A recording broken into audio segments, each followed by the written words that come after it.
Good evening student, class 11th standard, subject chemistry, unit, second unit, lesson, quantum எண்கள் இயக்க மாதிரி வடிவம். அடுத்து பார்க்க போகிற தலைப்பு கோண உந்தத்தை குவாண்டமாக்கல் மற்றும் டி பிராக்லி கொள்கை. பொதுவாக லாஸ்ட் கிளாஸ் நம்ம போரினுடைய கருத்து, அதாவது அதனுடைய அணு அமைப்பு மற்றும் டி பிராக்லி கருத்துப்படி இரு மையத்தன்மையுடையது, ஒன்று துகள்தன்மை, இன்னொன்று அலைத்தன்மை. ஸோ சின்ன சின்ன பொருள்களுக்கு பொருந்துகிறது, பெரிய பொருள்களுக்கு அலைத்தன்மை நம்ம தவிர்த்தக்க வகையில் குறைவாக இருக்குது அப்படின்னு பார்த்தோம். அடுத்து பார்க்குற தலைப்பு கோண உந்தத்தை குவாண்டமாக்கல் மற்றும் டி பிராக்லி கொள்கைன்னு சொல்கிறோம். கோண உந்தம் அப்படின்னு சொன்னால் ஒரு ஆங்கிளில் மூமெண்ட் ஆகிற, அதாவது இயங்கக்கூடிய ஒரு வேல்யூ தான் நம்ம கோண உந்தம் அப்படின்னு சொல்கிறோம்.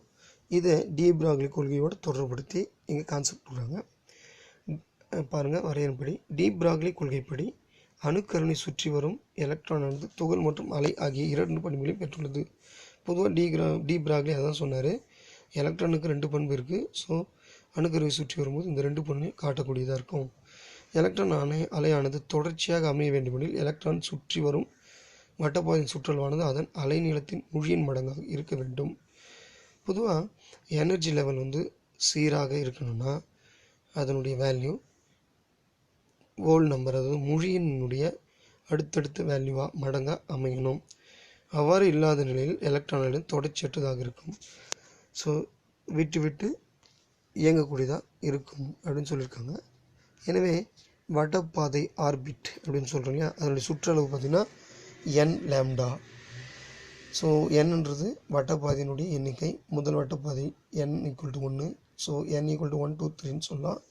லேம்டான்றது அலைநீளம். ஸோ இந்த அலைநீளம் என்னோட வேல்யூவை மல்டிபிள் பண்ணுறோம்.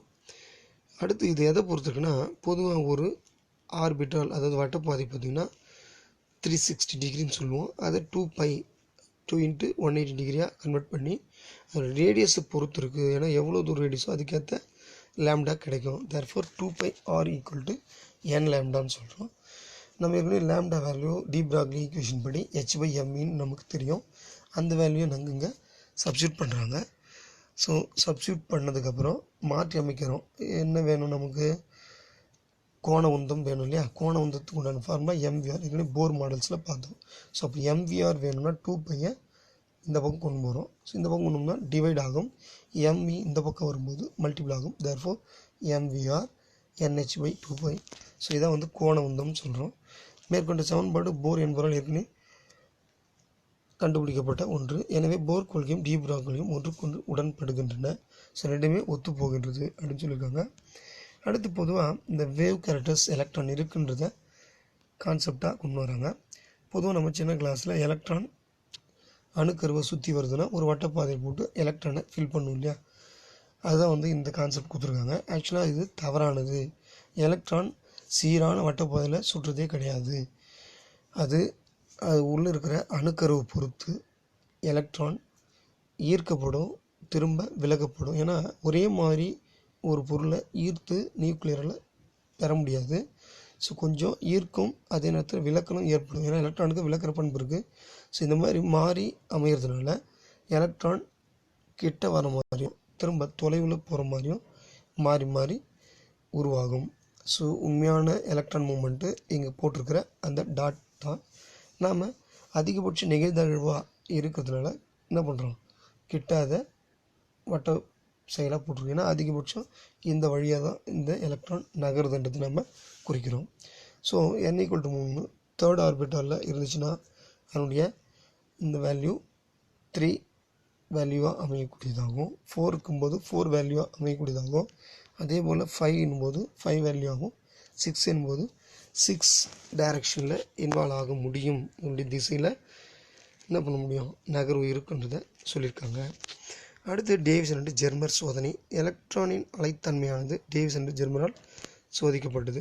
ஸோ டேவிஸ் அண்ட் ஜெர்மனுடைய சோதனை எலக்ட்ரான் அலைத்தன்மை தான் அப்படின்றதுக்கும், அந்த ஐன்ஸ்டீனுடைய கொள்கை எலக்ட்ரான் துகள் பண்புன்றதுக்கும் எக்ஸாம்பிளாக இருக்குது. ஏன்னா ஆய்வுகள் கேட்பாங்க, துகள் பண்புக்கு உண்டான ஆய்வு எதுனா ஐன்ஸ்டீனுடைய ஆய்வு, எலக்ட்ரான் அலைப்பண்புக்கு உண்டான ஆய்வுனா டேவிஸ் அண்ட் ஜெர்மர் ஆய்வு.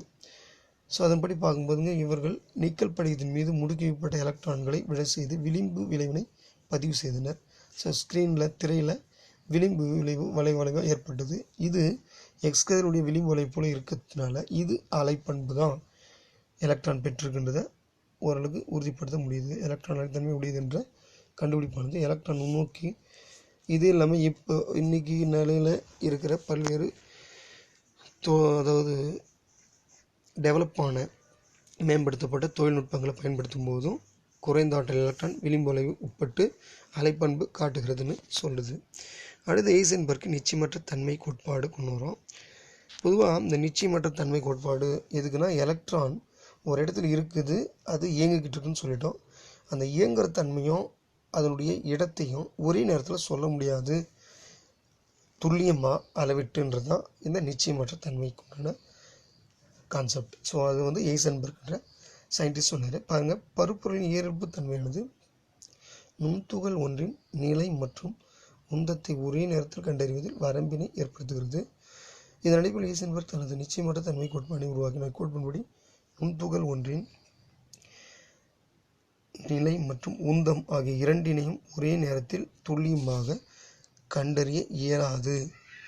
ஸோ அதான் சொல்லியிருக்காங்க. அவைகளை அளவிடுதல் ஏற்படும் நிச்சயமற்ற தன்மை பிழை பெருக்குத் தொகையினை பின்வருமாறு குறிப்பிடலாம். ஸோ கண்டிப்பாக எரர் ஏற்படும். ஒன்று அக்யூரேட்டாக இருந்தாலும் இடம் அக்யூரேட்டாக இருந்தாலும் அதோடைய உந்தம் மாறுபட்டிருக்கும். ஸோ என்னுடைய வேல்யூ நம்ம எரரை கொண்டு ஒரு வேல்யூ கொண்டு வந்திருக்காரு. ΔX × ΔP greater than or equal to h/4πன்னு சொல்கிறாங்க. இப்போ h/4π விட அதிகமாகவும் சமமாகவும் இருக்கும், ஆனால் எரராக இருக்கும், கரெக்டாக துல்லியமான அளவாக இருக்க முடியாது. ΔX மற்றும் ΔP ஆகிய முறையை நிலை மற்றும் உந்தம் ஆகியவற்றை அளவிடுதல் நிச்சயத்தன்மையினுடைய வேல்யூவாக கொண்டு வரும். எலக்ட்ரானை போன்ற நுண்துகளிற்கு நிச்சயமற்ற கொள்கை முக்கியத்துவம் வாய்ந்ததாக கருதுகிறோம். அதிக நிறையுடைய பெரிய துகளிற்கு இதன் விளைவு புறக்கணித்தக்கது. பெரிய பெரிய பொருளுக்கு இந்த நிச்சயமற்ற தன்மை சொல்ல முடியாது, சின்ன பொருளுக்கு மட்டும்தான் மாறுபட்டு தான் அமையும். ஸோ அதை தான் நம்ம எடுத்துக்கிறோம். அந்த கான்செப்ட் தான் கொடுத்துருவாங்க. ஸோ அதுபோல் ஹைட்ரஜன் அணுவில் எலக்ட்ரான் திசைவேகத்தின் அளவிடுதல் ஏற்படும் நிச்சயமற்ற தன்மையை கணக்கிடுவதன் மூலம் இதனை புரிந்து கொள்ளலாம். ஸோ ஹைட்ரஜனுடைய போர் அணு ஆரம் வேல்யூ கொடுத்துருக்காங்க. இதை பயன்படுத்தி எலக்ட்ரானுடைய நிலைவட்ட பாதை பார்த்திங்கன்னா அதனுடைய 5% மட்டும் துல்லியமாக கண்டறிய முடியும்னு கொடுத்துருக்காங்க. இதை பயன்படுத்தி நிச்சயமற்ற தன்மை கணக்கிடுறோம். அதன்படி பாருங்கள்.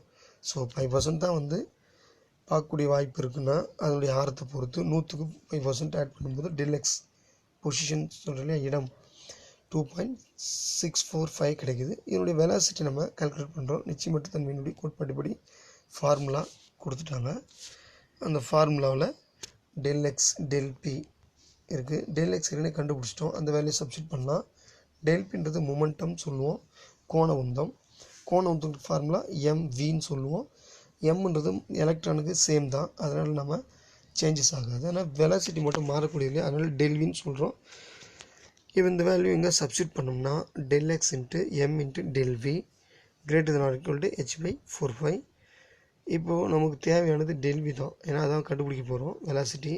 தர்ஃபோர் மற்றெல்லாம் ரைட் சைடு கொண்டு போனோம்னா டிவைடில் வந்துடும். So h/4πm × ΔX. அப்போ ஹெச்சோட வேல்யூ ஃப்ளாங்க் கான்ஸ்டன்ட் வேல்யூ, அதை நம்ம போட்டுருவோம். 4 × பையோட வேல்யூ 3.14. அதே போல் M மாஸ், எலக்ட்ரானுடைய mass 9.11 × 10^31 kg. So ΔX value நம்ம கேல்குலேஷன் பண்ணி கண்டுபிடிச்சது. இந்த வேல்யூ போடும்போது ΔV கிடைக்கிது. ஆனால் இது ஒளியினுடைய திசை வேகத்தை விட ரொம்பவும் அதிகமாக இருக்குது, ஒப்பிடத்தக்க வகையில் உள்ளது. இவ்வாறு நிச்சயமற்ற தன்மை அதிகமாக உள்ள நிலையில் அது மிக சரியான திசை வேகத்தினை கண்டறிவது கடினம் அப்படின்னு சொல்லியிருக்காங்க. எனவே ஒன்று கண்டுபிடிக்க முடியும் ஒரே நேரத்தில், ரெண்டுத்தையும் துல்லியமாக கண்டறிய முடியாதுன்றதை ஹெய்சன்பர்க் நிச்சயமற்ற தன்மை குறிக்குது. அடுத்து தன் மதிப்பீடு ஒரு கொஷின் கொடுத்துருக்காங்க. முன்னே இருக்கிற அதே மாதிரி ஒரு எலக்ட்ரானின் திசைவேகத்தை அளவிடுதல் நிச்சயமற்ற தன்மை கேட்குறாங்க. ஸோ எனில் அதன் நிலையில் நிச்சயமற்ற தன்மையை காட்டுக. ஸோ முன்ன வந்து நிலை கொடுத்துட்டாங்க, அதாவது இருப்பிடத்தை கொடுத்தாங்க, அதனுடைய திசை வேகத்தை கேட்டாங்க. இங்கே திசை வேகத்தை கொடுத்து இருப்பிடத்தை, எலக்ட்ரானுடைய இருப்பிடத்தை தோராயமாக நிச்சயமற்ற தன்மைன்னு என்னன்றதை கேட்குறாங்க.